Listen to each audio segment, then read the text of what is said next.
You know when people believe what they say, she said. I know it, the harmonics of ability confirmed by repeated test, were in his voice. She heard them. Perhaps you are the Quits Haderach. Sit down, little brother, here at my feet. I prefer to stand. Your mother sat at my feet once. I am not my mother. You hate us a little, eh? She looked toward the door and called out, Jessica? The door flew open and Jessica stood there, staring hard-eyed into the room. Hardness melted from her as she saw Paul. She managed a faint smile. Jessica, have you ever stopped hating me? The old woman said. I both love and hate you, Jessica said.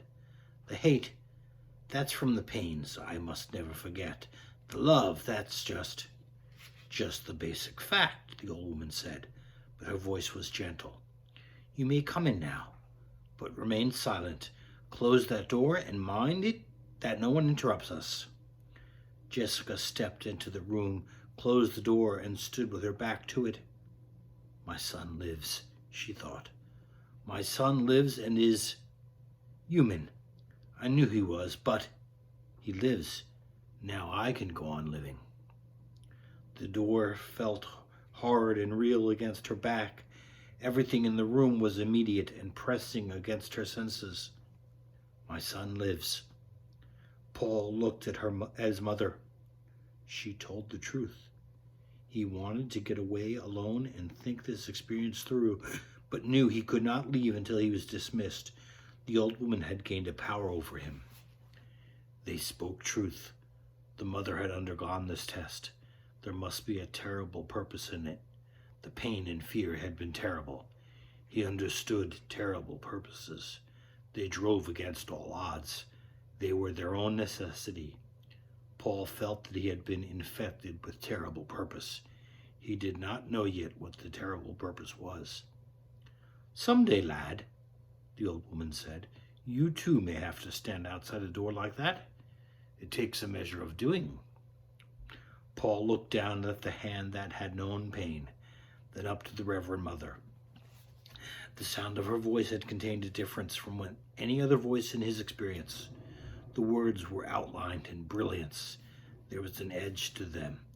He felt that any question he might ask her would bring an answer that could lift him out of his flesh world into something greater. Why do you test for humans? He asked.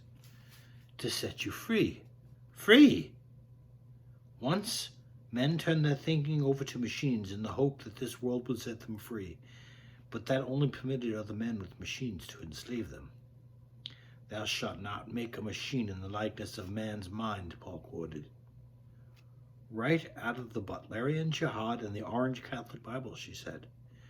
But what the OC Bible should have said is this: Thou shalt not make a machine to counterfeit a human mind. Have you studied the Mentat in your service? I've studied with the Firhuat. The Great Revolt took away a crutch. It forced human minds to develop. Schools were started to train human talents. Bene Gesserit schools? She nodded. We have two chief survivors of those ancient schools, the Bene Gesserit and the Spacing Guild. The Guild, so we think, emphasizes almost pure mathematics. Bene Gesserit performs another function.